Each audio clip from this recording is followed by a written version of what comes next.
Lu pernah ngebayangin nggak kalau lu pengen beli laptop dengan desain yang tipis-tipis ya kan, unyu-unyu ala-ala yang biasa sering lu lihat di coffee shop dan yang biasa sering lu lihat kayak di TV-TV atau yang biasa sering lu lihat di video-video vlogger di luar negeri, ya lu harus kunjungin website apple.com and then terus lu pilih kategori laptop mereka dan lu bakal disuguhkan dengan yang tipis-tipis, apalagi kalau bukan MacBook Air. But the problem is the MacBook Pro Air starting at ya hampir $900, kayak $900 sih. Dan lu bayangin $900 itu kalau di Indo itu lu udah bisa dapat motor ya kan, motor bekas, dan lu bisa pakai warawiri kesana sini, plus lu udah beli motor bekas, lu juga bisa beli laptop ya kan.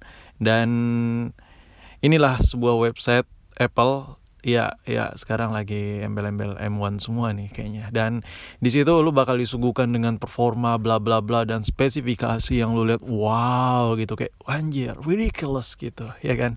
Tapi lu pernah nggak sih berpikir bahwa anjir gue nyari aja lah yang versi Kismin gitu, dengan desain yang ala Apple punya gitu. Dan di sini pilihannya adalah Z-Rex cuy, Z-Rex Sky gitu. Dan lu bisa lihat di sini, ini varian harganya tuh bervariatif, ada yang jual 3 juta, ada yang jual 2 jutaan, ya itu tergantung tipe, tergantung spesifikasi. Tapi yang gue bahas di sini adalah Z-Rex edisi Sky. Itu gimana sih desainnya itu, dan video ini fokus ngebahas soal desain yang ada di laptop buatan Indo yang satu ini. Seperti yang kita tahu, Z-Rex itu sebuah perusahaan yang didirikan tahun 1996 kalau nggak salah, gue lupa ya, pokoknya tahun 90-an gitu. Dan yang gue punya adalah Z-Rex yang lagi lu lihat ini, gila. Ini gue beli Z-Rex ini iseng-iseng aja sih. Z-Rex Sky 232 ini iseng gitu, karena gue ngelihat basic desainnya anjir MacBook Air punya gitu. Nanti gue coba komparasi deh kalau video ini rame.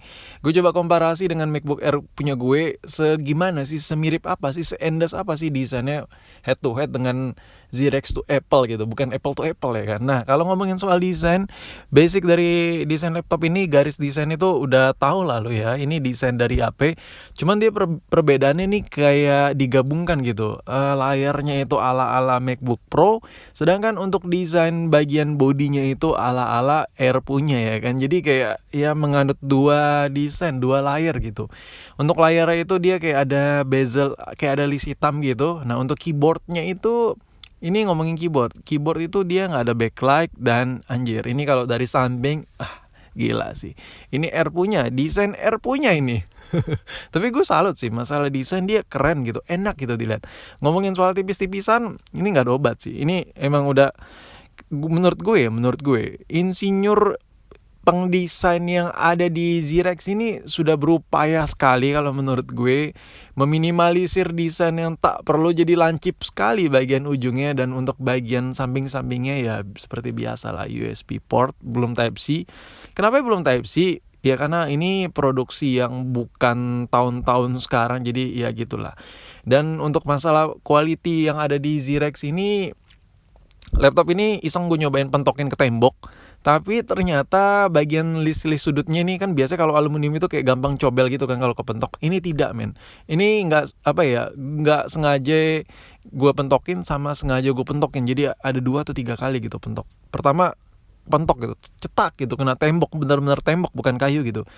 Gue kira ada bengkok gitu, gue kepo kan, gue pentokin lagi ke tembok sekali lagi, sudut-sudut nih yang lu lihat nih, sudutnya nih, tepian LCD-nya, tepian sudutnya, anjir kagak bengkok. Jadi menurut gue dari build quality lumayan lah dari segi harganya ya. Oh ya, by the way, kalau harga bekasnya ini sekitar 2 jutaan. Nah, ngomongin soal kenyamanan mengetik, ini it's really comfort man bro, sumpah deh, nggak bohong gue anjay, dari tadi gue so Inggris banget si Kima.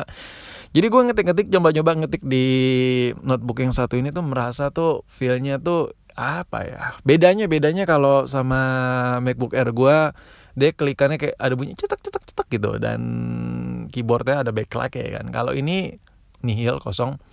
Terus kalau buat listnya ya kan, bagian trackpadnya, terus feel bahannya memang ada sedikit perbedaan dengan yang ada di MacBook. Cuman ini nggak apa ya, mungkin kalau ngomongin soal feel ya jelas beda lah ya. Yang satu harganya seharga motor, yang satu harganya seharga motor bekas curian. Jadi menurut gue ya gitulah. harga itu berbicara. Tapi ngomongin soal desain dengan tampilan dengan harga yang diberikan, ini worth it sekali worth it sekali. Jadi menurut gue nggak ada kurangnya nih laptop netbook maksud gue. Nah untuk layar di Zyrex ini emang bukan the best, tapi ngomongin soal layar, gue ngelihatnya layar ini nggak tajam juga. Tapi ada tapinya, layar yang ada di Zyrex 232 ini, gue ngelihatnya, ini coba lu lihat sendiri deh. Tampilannya itu dia nggak kacau sih menurut gue, pas gitu, sesuai harganya gitu. Dan untuk masalah rasio layarnya ini tipis menurut gue, salah satu tertipis lah ya di kelasnya. Lo bisa lihat bagian bezel-bezel itu wah tipis-tipis banget. Nah kalau buat sartuasinya itu semua bisa di-adjust sesuai kenyamanan mata lo customisasi aja.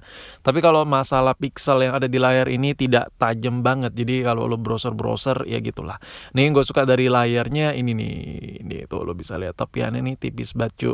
Ini gue suka banget desain laptop seperti ini dan dengan warna hitam ini, makanya gue bilang dari awal dia kayak perpaduan layarnya tuh desain MacBook Pro, ada list-list hitam. Sedangkan untuk bagian bodinya itu ala-ala MacBook Air dengan melancip di bagian ujung-ujungnya ya kan. Kan. Dan ini yang gue suka banget dari layar si laptop ini, di samping listnya itu adalah rasionya yang benar-benar tipis banget. Ngomongin soal speaker, ini kan notebooknya tipis. Apakah hasil speaker ya kresek-kresek atau suara bassnya kurang? Ini gue di sini nggak bisa kecot, nggak bisa bacot.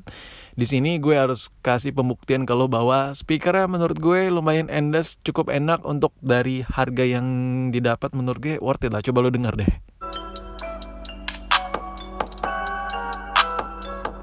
Performanya gimana bang? Untuk performa oke. Di sini gue nggak perlu bacot jelasin banyak ya kan. Cukup lu ngelihat apa spesifikasi apa yang ada di layar ini dan lu coba ngebayangin sendiri. Tapi kalau seandainya lu beli Zyrex kayak ini buat nongkrong ala-ala gitu ya kan, tipis-tipis, lu nongkrong di coffee shop dan tulisan Zyrex lu tutupin stiker biar kayak ala-ala MacBook gitu, masih sokin lah, masih cukup lah, masih bisa lah buat nemenin hari-hari lo di coffee shop gitu. Karena kalau gue pakai buat browsing dengan spesifikasi yang ada dengan RAM 3 GB ini, kayak browsing, nonton YouTube atau ngetik-ngetik ya suatu kerjaan kayak buka email dan lain-lain, karena gue nyoba nemenin kerjaan gue seharian, ini masih bisa banget nemenin gue. Tapi kalau lo beli si Sky 232 ini buat ngegame, apapun itulah, whatever lah ya, sambil ngerjain tugas kuliah lu misal, atau sambil lu pakai buat browser, ini bakal kurang nyaman sih kalau menurut gue. Tapi overall kalau lu pakai buat nge-YouTube, browser, atau ngetik-ngetik atau buka email buat kerjaan-kerjaan yang ringan, masih dilibas sama si Sky yang satu ini.